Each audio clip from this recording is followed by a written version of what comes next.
97쪽입니다. 97쪽. 지난 시간에 이제 프레온 가스와 관련된 이제 오존 구멍 문제를 살펴봤었고, 이제 오늘은 비균질권이에요. 그러니까 균질권이 대륙권, 그다음에 성층권, 그리고 그 위에 중간권 세 개의 권역으로 구성되어 있고, 왜 균질이냐라고 하면 공기 구성 비율이 똑같다라는 거죠. 그렇죠? 네. 그래서 균질권인데 그 위에 비균질권이라고 우리가 얘기를 했었죠. 여기는 이제 공기 구성이 확 달라집니다. 그렇죠? 그래서 산소하고 수소가 대부분인 이제 영역으로 이제 넘어가는데요. 이 비균질권도 두 개의 영역으로 구분은 돼 있답니다. 근데 좀 영역 구분이 조금 굉장히 모호해진대요. 균질권에 비해서. 왜 그러냐면은 여기 이제 설명에서도 나오겠지만 기본적으로 공기라고 하는 것 자체가 너무 희박하대요. 아, 공기라고 할 수 있는 것 자체가 너무 희박해서 이게 과연 여기가 그러니까 그죠? 뭐가 아, 있어야 뭘 구분을 할 거 아니에요, 그쵸? 이제 네. 그런 차원에서 많이 그 구분이 좀 경계가 모호해지는 그런 영역들이 넓게 펼쳐진다고 합니다. 자, 볼게요. 지금까지 균질권은 우리에게 가장 많은 영향을 끼치는 대기 영역이기 때문에 매우 자세하게 설명했다. 그쵸? 중간권조차도 운석들 타들어가게 하면서 지구를 보호해주는 그런 역할들을 했죠. 그러나 비균질권에 대해서도 살펴보아야 한다. 비균질권은 열권과 외기권이라고 하는 두 개의 영역으로 이루어져 있다고 합니다.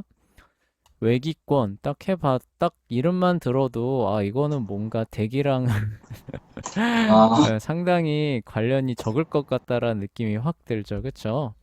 네. 외기 그쵸? 아, 그러니까 자, 여기서 두 대기층이 외계로 간주될 수 있다는 점을 이해해야 된다는 거예요. 그러니까 외계, 지구에 속하지 않은 다른 세계로 간주될 수도 있는 그런 영역에 해당한답니다. 1968년에 최초로 외계로 나갔던 사람도 열권을 완전히 벗어나지 못한 그런 상황이었다고 해요. 실제로 오늘날 대부분의 우주선의 작업은 열권에서 이루어지고 있다고 해요. 그러니까 우주선들이 다니는 그러한 부분들도 대부분 열권이라고 합니다. 자, 열권에서는 매우 흥미로운 현상이 발생한다고 해요. 열권에서는 공기 중에 분자수가 너무도 적대요. 너무도 적기 때문에 온도계의 온도가 매우 낮아지는 현상이 벌어진다고 합니다. 그러니까 왜 그러냐면은요. 자, 온도계라고 하는 것도 온도가 올라가려면은 운동 에너지죠. 높은 운동 에너지를 갖고 있는 분자가 온도계에 와서 끊임없이 부딪혀줘야 에너지가 적정하게 공급이 되면서 이 얘가 팽창을 하면서 이 온도계의 수은주가 올라갈 거 아니에요. 그쵸? 네. 그렇죠. 그런데 이 공기 분자 자체가 너무 적은 겁니다. 아, 너무 네. 적어요. 너무 적어요.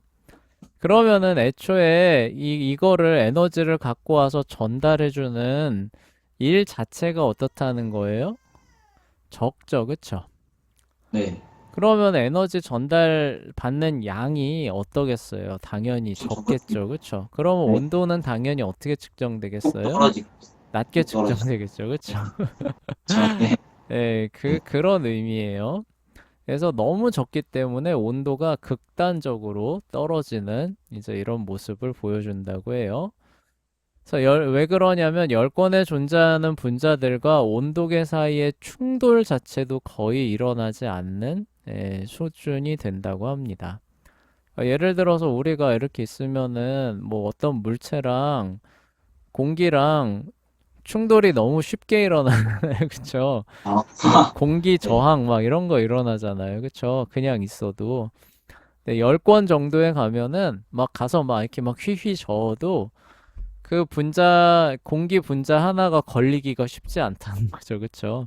예, 아, 예, 그 정도로 적다는 거예요. 그러니까 에너지를 전달해주는 애 자체가 없으니까 온도계의 수은주는 에너지를 못 받으니까 당연히 어떻게 되겠어요? 아래로 떨어지는, 그쵸? 수축을 네, 하면서 온도가 쭉 내려가는 이런 현상이 벌어집니다.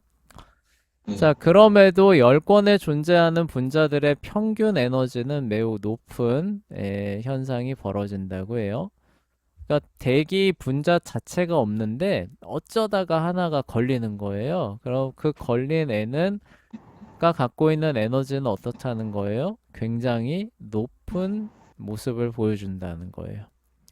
네. 왜요? 그만큼 태양에 더 가까워졌기 때문에 그런 거예요. 아, 예. 그리고 뭐냐 이 지상으로 오면 올수록 막 이렇게 뭐 이리 걸러지고 저리 걸러지고 이렇게 하잖아요. 그쵸? 그런데 네, 여기는 어때요? 이제는 그런 것들이 이제 거의 없는 외계로 간주될 수도 있는 영역이기 때문에 태양에서 전달되는 에너지가 그냥 곧장 그 공기 분자에다가 그냥 푹 전달이 되는 거예요. 그쵸? 예, 그러니까 이 공기 분자가 갖고 있는 에너지의 양은 어때요? 굉장히 높은 거죠. 그쵸? 네, 예, 네, 굉장히 높지만 문제는 뭐냐면은 얘가 온도계에 부딪혀서 그 에너지를 전달해주는 일 자체가 어떻다는 거예요? 다른 영역들에 비해서 현격하게 떨어지기 때문에 온도계를 갖고 온도를 재보면 어때요? 굉장히 낮은 온도가 나오는 거죠. 그쵸? 아, 예. 네, 그런데 우리가 앞에서 한번 얘기했었던 게 있습니다. 온도라고 하는 거를 과학적으로 얘기하면은 이 뭐냐 뜨겁고 차가운 공기의 뜨겁고 차가운 정도를 얘기를 하는 게 아니라 분자가 갖고 있는 에너지를 측정한 것이다 라고 말한 적이 있었죠. 그쵸? 네, 예, 정확한 과학적 정의로 얘기를 해보면은 이 분자가 갖고 있는 에너지의 양을 측정한 거다. 그래서 에너지를 많이 갖고 있으면 뭐예요? 온도가 높다. 그쵸? 네, 에너지를 적게 가지고 있으면 뭐예요? 온도가 낮다. 라고 과학적으로 얘기한다라고 한다는 거 기억하시죠? 그쵸? 네. 자, 그거를 생각해 본다면은 공기가 갖고 있는 에너지의 양 자체는 높으니까 과학적으로 얘기한다면은 여기는 어때요? 온도가 높은 지역이에요? 낮은 지역이에요? 낮은지, 과학적으로 얘기하면 과학적으로. 과학적으로요. 과학적으로 온도를 정의할 때 우리 앞에서 어떻게 정의했다 그랬어요? 요거, 분자가 갖고 있는 에너지의 평균 양이 높으면은 온도가 높다라고 얘기했었죠. 그쵸? 네, 네, 그런데 그 평균 에너지의 양이 적으면은 온도가 낮다라고 했었죠. 그쵸? 네, 자, 그런데 여기는 공기 분자가 희박하기는 하지만 그 공기 분자, 어쩌다 존재하는 공기 분자 하나가 갖고 있는 에너지 에너지의 양은 높아요, 적어요? 높아요. 높죠. 그러니까 과학적으로 얘기하면은 이 지역이에요. 이 대기권, 이 그 공기 지대는 온도가 높다고 얘기할 수 있어요? 낮다고 얘기할 수 있어요? 아, 높다고 얘기할 수 있고. 높다고 얘기할 수 있죠. 그쵸? 무슨 아, 얘기인지 알겠죠? 그쵸? 네, 그래서 마치 열로 펄펄 끓는 것과 같은 높은 온도를 보인다고 해서 열권이라고 얘기를 하는 거예요. 아, 네, 근데 열권이라고 해서 그럼 가서 공기 이렇게 재면, 그 온도 재면은 열권인데 왜 이렇게 온도가 낮게 오르냐? 아, 예, 네, 그거는 뭐예요? 온도계로 측정한 우리가 사용하는 온도일 때는 온도가 무척 낮죠. 그쵸? 네, 예, 그런데 과학적인 정의의 차원에서 분자가 갖고 있는 평균 에너지의 양이라고 정의를 하고 놓고 봤을 때 이 지역의 온도는 어때요? 다른 지역에 비해서 월등하게 높은 거죠. 그쵸? 네. 예, 그래서 이제 열권이라고 불리는 거예요. 그럼에도 불구하고 애초에 얘가 이렇게 부딪혀서 전달 자체가 안 되니까, 그쵸? 네, 예, 그리고 아, 설령 이렇게 와서 뭐 어떤 거 하나가 전달, 그 뭐냐 부딪혀서 에너지를 전달한다고 해도 왜 우리가 이런 거 생각할 수 있잖아요. 에너지량을 전달하는데 1의 에너지를 갖고 있는 것, 그 100이 몰려와서 100을 전달할 수도 있고 100을 네, 갖고 있는 거 하나가 와서 100을 전달할 수도 있는 거잖아요. 그쵸? 네. 예, 그런데 이 온도계를 측정하는 차원에서 보면은 어때요? 1의 에너지를 갖고 있는 게 1000개, 10,000개가 와서 부딪히는 겁니다. 그쵸? 네, 예, 네, 그래서 그 이제 에너지의 양으로 수은주가 이렇게 올라가고 내려가고 하는데 얘 분자 자체는 100의 에너지를 갖고 있다고 한다 할지라도 그러면은 1에 비하면은 에너지 온도는 100배 높은 거잖아요. 그쵸? 과학적으로 네, 보면. 그렇지만 네. 얘가 와가지고 부딪혀서 전달되는 거는 어때요? 100밖에 전달이 안 되죠. 그쵸? 아, 네. 예, 근데 여기서 재면은 한 공기 분자 10,000개가 와서 부딪히는 거예요. 1을 갖고 그럼 아, 온도계에 전달되는 에너지의 양은 어때요? 많이 전달되는 거죠. 그쵸? 네, 예, 그런데 10건에서 재면 하나가 와서 부딪히니까 100밖에 전달이 안 되잖아요. 그쵸? 네. 그러면은 실제로 온도는, 그쵸? 예, 과학적인 차원에서 봤을 때 온도는 이 지상에보다 뭐요? 100배나 높은 온도지만 온도계로 재면 어때요? 100배나 낮은 온도로 측정이 되는 거죠. 그쵸? 아, 예. 네, 왜 이렇게 되는지 아시겠죠? 그쵸? 네. 예, 그러한 특징을 보이는 구간이 열권이라고 합니다. 그래서 열권에 존재하는 각 분자의 평균 에너지를 온도라고 한다면 이게 앞에서 말한 엄밀한 과학적인 정의에 따른 온도예요. 그에 따르면 열권의 온도는 매우 높다라고 말할 수 있다는 거죠. 반면에 온도계가 측정하는 것을 우리가 흔히 사용하는 그러한 의미의 온도를 얘기를 한다면은 열권의 온도는 매우 낮게 측정이 될 겁니다. 이러한 이유로 이 영역의 이름이 열권, 그쵸? 막 열로 펄펄 끓는 것과 같은 대기 권역이다. 온도가 무척이나 높은 그 공기지대다. 이런 이름이 붙었다고 해요. 그러니까 아, 네. 과학자들의 입장에서 얘기를 한 거죠. 그쵸? 네, 예. 네. 명칭 자체는 열로 펄펄 끓고 있다고 하지만 가서 온도계 재면 어때요? 막 영하 100도 이렇게 나오는 거죠. 아, 네. 예, 그렇죠. 무슨 얘기인지 아시겠죠? 예. 예, 그거를 의아하게 생각하지 말라라는 그런 얘기예요. 왜 그렇게 되는지를 설명해 주는 거죠. 자, 외기권은 행성 주위 궤도에 실제로 존재하는 분자와 원자들로 구성되어 있다. 때로는 외기권의 분자와 원자가 행성 간의 궤도를 이탈하여 우주 공간으로 가기도 한데요. 실제로 여기 있다가 이탈해서 우주 공간으로 가기도 한답니다. 그래서 더 구분이 모호해지는 거죠. 이는 외기권과 우주 공간 사이의 구분을 모호하게 만드는 경향이 있다. 즉, 외기권의 끝부분과 우주 공간의 시작 부분이 어디인지 파악하기는 무척 어려운 특징을 보여줍니다. 네, 중간권의 상단 부분과 열권의 하단 부분 사이에는 전리층이라고 하는 영역이 존재한다고 해요. 전리층이 뭐냐? 약 65km 지점부터 330km 사이에 존재하는 기체가 이온화돼서 있는 그 영역을 전리층이라고 얘기를 해요. 자, 물론 네. 이 정의는 이온화라는 말의 의미를 알지 못하고 있다면 무슨 소리인지 알 수 없는 정의일 것이에요. 이에 대해서는 뒤에서 자세히 배우겠지만 일단 원자는 양성자와 전자 그리고 중성자로 이루어진다는 사실은 알고 있어야 되는 거예요. 우리가 접하는 모든 분자나 그 원자들은 기본적으로 전기적이에요. 전기적인 특징으로 봤을 때 항상 중성입니다. 아, 네. 네, 왜요? 양성자의 수와 전자의 수가 같아요. 아, 네. 그래서 플러스 전하를 갖고 우리가 그 전기 얘기할 때 플러스 극, 마이너스 극 얘기하잖아요. 그쵸? 네. 그러니까 플러스 극 역할을 하는 게 원자의 그 양성자예요. 양성자. 여기는 전하의 성질로 보면은 플러스 극 역할을 하는 겁니다. 네. 근데 전자는 마이너스 극 역할을 하는 거예요. 그런데 네. 얘네들이 항상 그 뭐예요? 양이 일정하고, 그러니까 양과 수가 동일해요. 항상 원자나 분자는.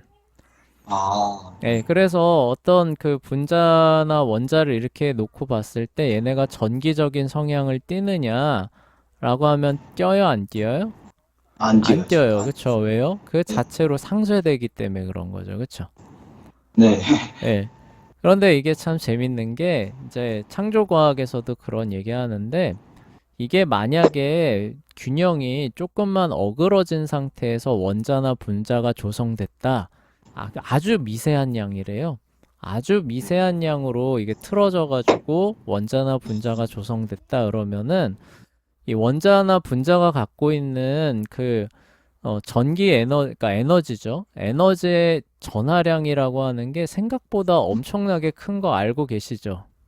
아, 네. 네, 그래서 그 원자 핵분열 같은 거 하게 되면은 아, 네, 나중에 보면 막 엄청난 에너지를 얻어내는데 실제로 소비되는 그 물질의 그 그거를 이제 이렇게 내보면은 뭐 한 몇 그램 정도밖에 안 사라지고 막 이러잖아요. 그쵸? 아, 예. 네. 뒤로. 예, 그러니까 이게 어마어마합니다. 그런데 그게 약간만 어긋나서 밸런스가 깨진 상태로 만약에 원자나 분자가 조성됐다 그러면은 이게 이제 전하의 폭주가 일어나면서 그 마치 그 전기 폭발하듯이 네. 예, 원자나 분자에서 폭발이 일어난대요. 그러니까 에너지가 갑자기 걷잡을 수 없이 그 주변으로 막 방출되는 현상들이 일어날 수 있다는 거예요. 예, 아, 그런데 이 균형이 기가 막히게 맞아 떨어지면서 얘네들이 어때요? 굉장히 안정된 형태를 띌 수 있게 된다는 거죠. 예, 네. 그러한 식의 막 폭발이에요. 그쵸? 네. 예, 에너지 폭발 현상이 일어나는 게 아니라 굉장히 안정된 물질을 할 수 있는 그러한 특징을 가진다고 합니다. 근데 이제 창조과학자들의 이제 그 연구 결과에 따르면은 진짜 한 끔만 틀어졌어도 이게 다 폭발했을 거라는 거. 아, 네. 그래서 이제 이러한 그 미묘한 균형이 이제 어떻게 뭐 그 뭐냐 진화를 통해서 우연히 일어날 수 있겠느냐 이제 이러한 논증들을 펼치곤 하곤 하는데 어쨌거나 지금은 그게 중요한 게 아니라 아, 예, 네. 원자나 분자는 항상 어떻다는 거예요? 전하의 관점에서 보면 항상 균형을 이루고 있다는 거죠. 그쵸? 네. 양성자의 전하량과 전자의 전하량이 딱 맞아요. 근데 그 개수가 항상 똑같은 상태입니다. 그래서 아, 항상 밸런스를 유지하고 있는 상태를 유지를 하고 있는데 이제 문제는 뭐냐면은 외부에서 이제 이렇게 에너지가 전달이 되는 거예요. 네, 이 전달되는 에너지를 전자가 흡수를 하거나 아니면은 이렇게 그 에너지가 이렇게 쭉 와가지고 뭐 양성자를 쪼개나 뭐 중성자를 쪼개나 뭐 정확하게는 모르겠는데 하여간 이제 그런 식으로 하게 되면은 이 에너지를 너무나도 크게 가지고 있는 애가 불안정해지잖아요. 그쵸? 네, 네. 불안정해지면서 자기 자리를 이탈하는 현상이 벌어진대요. 아, 그러니까 전자가 예를 들어서 그 네. 에너지를 너무 많이 갖게 돼서 불안정해져 가지고 그러니까 균형 상태를 이루어야 되는데 전자가 에너지가 갑자기 커지니까 압도하니까 폭발할 것 같잖아요. 그쵸? 그러면 네. 얘가 폭발하게 있는 게 아니라 이 전자가 자기 자리를 이탈해 버린 아, 네, 자기 자리를 이탈해 버려서 그 압력을 상쇄시키고 겨우 그 밸런스 상태를 맞추려는 성향을 갖게 돼요. 그러니까 얘는 아, 오히려 뭐예요? 전하를 갖고 있는 상태가 되는 거죠. 그쵸? 원자나 분자인데도, 그쵸? 예를 네. 들어서 전자가 에너지를 갑자기 많이 받았어요. 그래서 막 도저히 원래대로라면은 밸런스 상태지만 어떤 한 전자가 에너지를 너무 많이 섭취해가지고 막 불안정해져서 그 자리를 이탈해 버리는 겁니다. 네. 그러면은 전기적인 성향이 여긴 뭐가 되는 거예요? 양의 전기 플러스 극의 그 성질을 갖고 있는 양이온이 되는 거죠. 그쵸? 네, 예, 무슨 네, 얘기인지 아시겠죠? 그쵸? 예, 네. 그런데 그게 오히려 안정적인 상태가 되는 거죠. 아, 그게 이제 이온이라고 하는 녀석이 우리가 살아가고 있는 세계 가운데 존재하는 이유가 되는 겁니다. 네. 이게 이제 뭐 나중에 더 자세히 배울 거예요. 그래서 원자는 항상 같은 수의 양성자와 전자를 가져요. 이게 이제 전기적인 밸런스를 유지하기 위해서 그런 겁니다. 즉, 이들은 항상 같은 크기의 양전하와 음전하를 갖고 있다는 뜻이에요. 그리고 이게 이제 아까 말했던 것처럼 안정적으로 전기적 폭발을 일으키지 않고 원자나 분자가 그 유지될 수 있는 이유가 되는 것이고, 요게 한 끗만 틀려졌어도 우리가 알고 있는 물질은 어때요? 언제 폭발할지 모르는 아, 그런 상태로 조성이 됐을 거라는 거죠. 그쵸? 네, 자, 이는 전체적으로 원자의 순전하가 없다는 것을 의미해요. 전기적인 성향을 띠지 않는다. 이런 뜻이에요. 그쵸? 네. 자체적으로 물질은 전기적인 성향을 띠지 않는 이유가 이런 겁니다.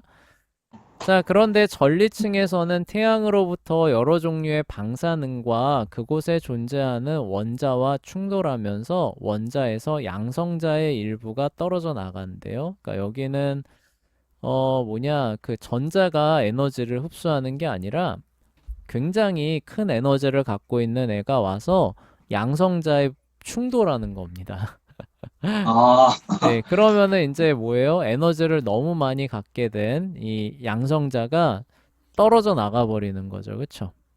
네, 그러면은 전기적으로 보게 되면은 전자의 수가 더 많아지니까, 그쵸? 몇 개가 네. 떨어져 나가느냐에 따라 달라지겠지만, 하나가 떨어져 나가면 뭐예요? 1가 이온이 되겠죠. 그 친구는. 그쵸? 아, 네, 무슨 얘기인지 아시겠죠? 그쵸? 네, 근데 양성자가 떨어져 나가는 게 아니라 이제 가끔 이제 전자가 너무 많은 에너지를 받게 돼서 전자가 네, 튀어나가기도 해요. 네, 그렇게 되면 어때요? 양, 양전하를 띠게 되는 양성자의 수가 전자의 수보다 하나 더 많아지니까 얘는 1가 거꾸로 얘기했군요. 아까 음이온이라고 얘기했었죠. 그쵸?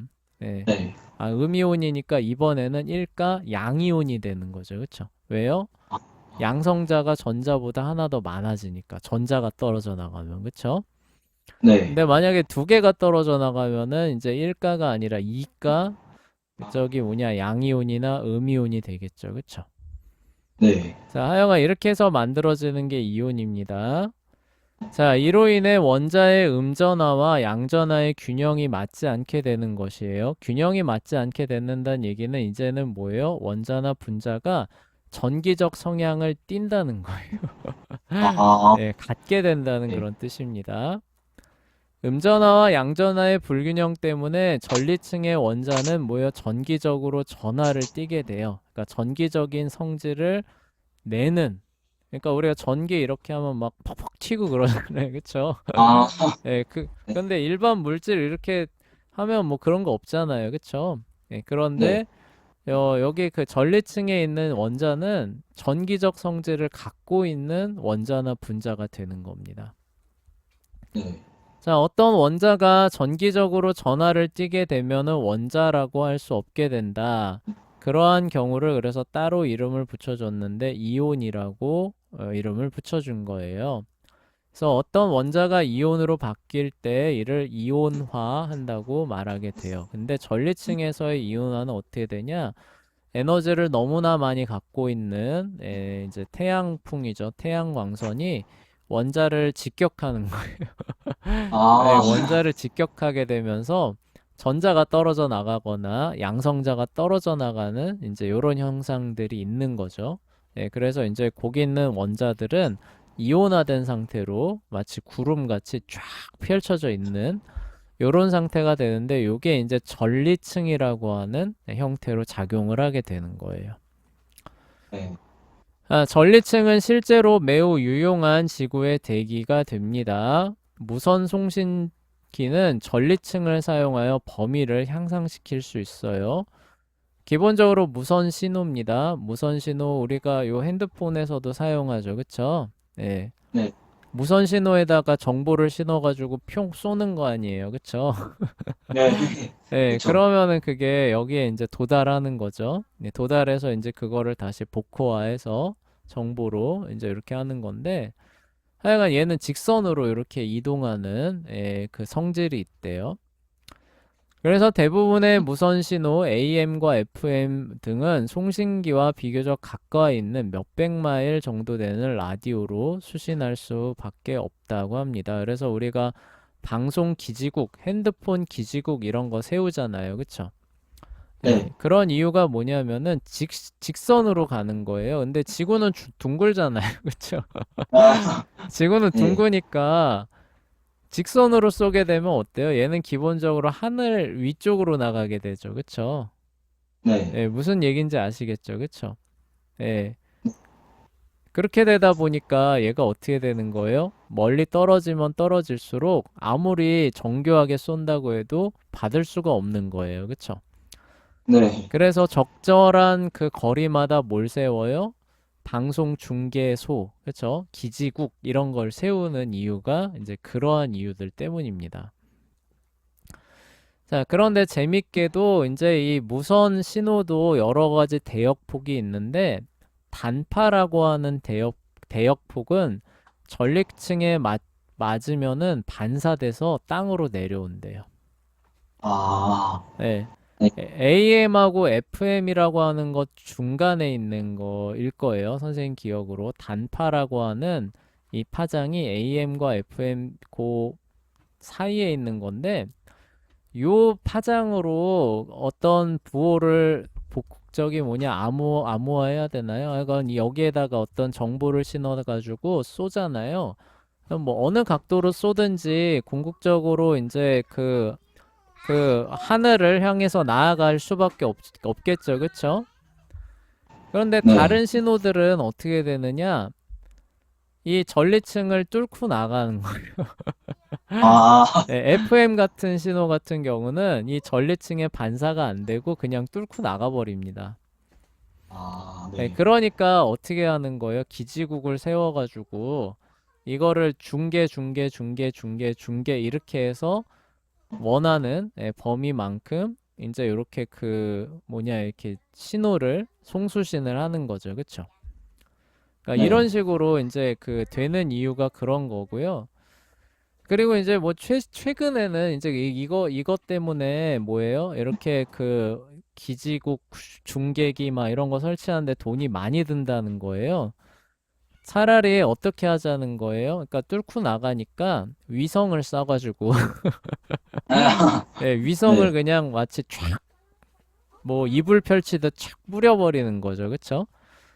예, 그러면은 얘가 뚫고 나간다고 한다 할지라도 어때요? 위성에서 그거를 받아가지고 지상에다가 되쏴주면은 지상의 그 뭐냐 중계소 꾸리는 것보다 훨씬 더 그 저렴한 비용에 그런 어떤 그 네트워크를 구축할 수 있지 않겠느냐? 그게 이제 요즘에 이제 우주항공 분야에서 아, 각광받는 네. 이제 그런 이유죠. 그래서 아예 그냥 위성을 지구 궤도에다가 샥 다 깔아버리자. 이제 이런 얘기들이 그래서 나오는 거예요. 근데 그렇게 되는 것의 이제 기본 원리는 뭐냐? 이 대기층을 그냥 직진하면서 통과해 버린다는 거예요. 이러한 파장들은. 이게 이제 단파를 넘어서는 이제 극초단파 쪽으로 가면 갈수록 에너지가 많아서 이 얘네가 전기적 성향을 띠고 있는 전리층에 간다라고 한다 할지라도 꺾이거나 반사되지 않고 그냥 통과해 버린다는 겁니다. 아, 예. 네. 그런데 단파의 영역대에 해당하는 이 파장은 가서 부딪히면은 량이 딱 꺾이기에 좋은 에너지량을 갖고 있는 게 이 단파 무선 신호라고 해요. 네, 그래서 아, 단파 무선 신호에다가 메시지를 실어서 쏘면은 네. 이거를 뚫고 우주 공간으로 나가는 게 아니라 어떻게 아, 되는 거예요? 전리층에 부딪혀서 다시 지상으로 돌아오네. 내려오게 되는 거예요. 아, 네. 네. 그러니까 이거를 각도를 잘 계산을 해가지고 쏘잖아요. 그러면은 네. 태평양 상공에 부딪혀가지고 저 미국 동부로 이렇게 아, 예, 신호를 보내는 것도 가능해요. 이 네. 단파로는. 예, 그래서 이제 이 단파 라디오 방송이라고 하는 게 전 세계 어디에서나 이제 신호를 수신할 수 있는 이제 그런 이유가 이제 이런 이유들 때문입니다. 아, 예, 네. 재밌죠, 그쵸? 네. 예. 네. 그러면은 이거 뭐냐, 이거 이런 것도 그냥 단파 저기 네트워크 하면 되지 뭐하러 극초 단파를 싸가지고 뭐 위성을 까니 뭐, 뭐 아, 중계소를 세우니 이거 뭐하러 이러냐 싶잖아요, 그쵸? 네. 예, 그런데 단파, 그러니까 그 신호는 기본적으로 이제 극초단파로 가면 갈수록 실을 수 있는 데이터량이 늘어난답니다. 네. 대신에 이제 뭐예요? 에너지량이 크기 때문에 이제 어디에 걸리면은 이제 그 신호가 이제 그 품질이 훅 떨어져요. 아, 그러니까 더 많은 것들이 실리기는 하지만 더 많은 이제 중계소 이런 것들을 필요로 하는 게 주파수가 짧아지는 이제 그 신호의 특징이기도 해요. 네. 그러니까 무슨 얘기냐면은 더 짧은 파장을 쏘면 더 많은 그 데이터를 담을 수는 있지만 그렇게 하면 할수록 어떻다는 거예요? 더 많은 중계소가 필요하다는 뜻이죠. 그쵸? 네. 그러니까 그 밸런스를 잡으려고 하는 거고, 이제 위성 통신이 이제 그래서 각광받는 게 이유가 이제 그런 거 신경 안 써도 되지 않느냐는 거예요. 그쵸? 더 많은 네. 중계소가 필요하지 않다라는 거죠. 그쵸? 그냥 하늘로 쏘기만 하면 위성이 알아서 다 중계해 줄 테니까. 그쵸? 하여간 이제 그런 이유들 때문인 거고요. 그리고 뭐 5G 통신 같은 게 우리나라에서도 아직 구현이 안 되는 이유가 이제 우리나라는 산지가 많아가지고 다른 지역보다 중개소가 훨씬 더 많이 필요하답니다. 그래서 네. 그거 할당받은 이제 그 통신업자들이 주파수 할당은 받아놓고 중개소 건립을 안 해버린 거예요. 아, 아, 그래서 5G 같은 이제 더 많은 데이터를 송수신할 수 있는 이제 이런 것들이 우리나라에서 아직도 다 구현이 안 되고 있어요. 부분적으로밖에 구현이 안 되고 있는 이유가 되는 거예요.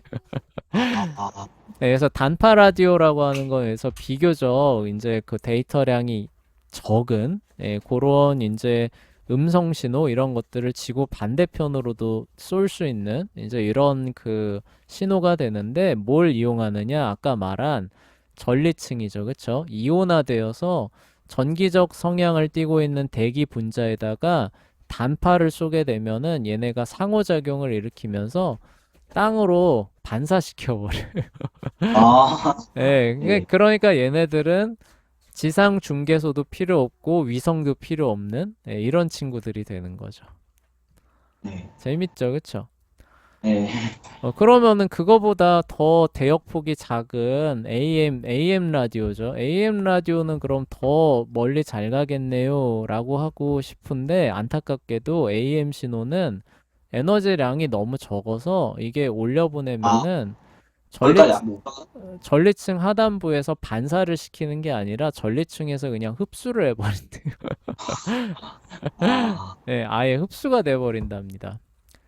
그런데 아, 이제 이 그 저녁 때 이제 전리층의 에너지가 끊기잖아요. 이제 태양광이 덜해지니까. 저녁 네. 때는 이제 전리층도 힘이 약해지니까 AM 신호를 반사하기 시작한답니다.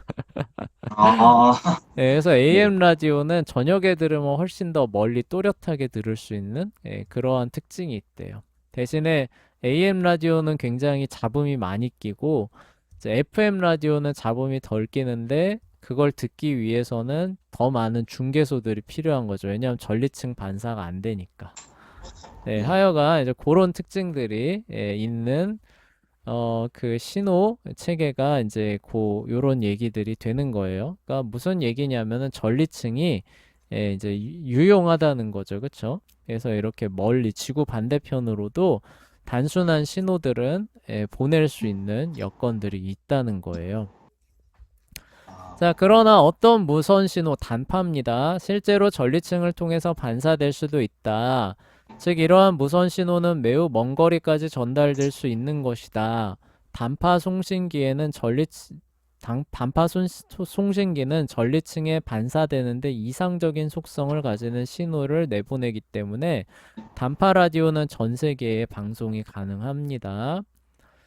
자, 북극광이나 남극광이라는 것을 들어본 적이 있는가? 과학자들은 이를 오로라 현상이라고 해요. 오로라 들어봤죠? 그쵸? 네, 예, 네. 북반구에서는 이들을 북극광이라고 하고 남반구에서는 이들을 남극광이라고 한답니다. 이들은 신기하게 하늘을 이동하려는 눈부신 색의 영역이 펼쳐지면서 밤하늘에 나타난다고 해요. 오로라는 전리층에서 이온화된 입자들 사이에 높은 에너지 충돌로 인해서 발생한다고 합니다. 이 충돌에는 많은 양의 에너지가 포함되어 있어서 일부 에너지가 빛으로 변환되어 오로라를 만드는 현상이 있다고 합니다. 그러니까 전리층이라고 하는 것 자체가 이온화된 입자들이잖아요. 그쵸? 네. 에너지를 많이 갖고 있어서 불균형한 이런 애들이 충돌하게 되면은 이제 빛을 나타내는 모습을 보여주는데 그게 이제 우리가 이제 그 극지방에서 보는 오로라 현상이라고 해요. 자, 이 충돌은 북극과 남극의 전리층에서 발생하기 때문에 이들은 보통 북쪽이나 남쪽에서 볼 수 있다고 합니다. 그러나 포함한 에너지에 따라 북극에서 멀리 떨어져 있는 지역에서도 볼 수 있는 경우가 왕왕 있다고는 합니다. 자, 그래서 여기 이제 북극광, 북극에서 펼쳐지는 오로라 이렇게 아, 모습을 사진으로 볼 수 있고요. 자, 그리고 한 번에 검토할 수 있도록 지금까지 배운 것을 그림 3.8에 이렇게 요약을 해놨다고 합니다. 그래서 이렇게 대륙권, 그쵸? 네, 육. 그리고 상업용 항공기, 성층권으로 날아가는 애들도 있어요. 장거리와 저기 비행하려면 데이터 수집기고 이렇게 떠다니고 이건 뭐 저기 히말라야 같은 데겠죠, 그쵸? 네, 자, 균질권에서 이제 성층권에 나오는 거죠. 그쵸? 여기 이제 오존, 요런 애들이 있는 거죠. 그쵸? 그리고 이제 중간권에 이제, 그쵸? 운석들 타들어가는 모습들 보여줍니다. 그리고 여기 오로라라는 건 뭐예요? 이제 그 전리층이라는 얘기죠. 그쵸? 그래서 네. 중간권, 상층부에서 열권, 상당한 부분에까지 이렇게 전리층이 있다는 그런 뜻이고, 열권에 보시면 우주선들 다닌다는 거예요. 그쵸? 우리가 뭐, 우주 막 이렇게 해가지고 뭐, 그거 있잖아요. 기지 같은 거. 그쵸? 그런 네. 게 열권에서 외기권, 막 이제 이런 차원에서 이제 이렇게 이루어진다는 거예요. 열권 이상의 이제 외기권으로 이제 이렇게 이어지고 있는 그런 모습들 볼 수 있죠. 전리층은 그래서 여기까지 이제 이렇게 쭉 330km라고 했으니까 외기권까지는 안 갈 텐데 여기서는 왜 위에로 이렇게 해놨는지 모르겠지만 하여간 아, 그쵸? 이렇게 그쵸? 오로라가 나타나 보이는 이 정도 이렇게 해서 그림으로 이렇게 정리해 놓은 모습 볼 수 있겠습니다.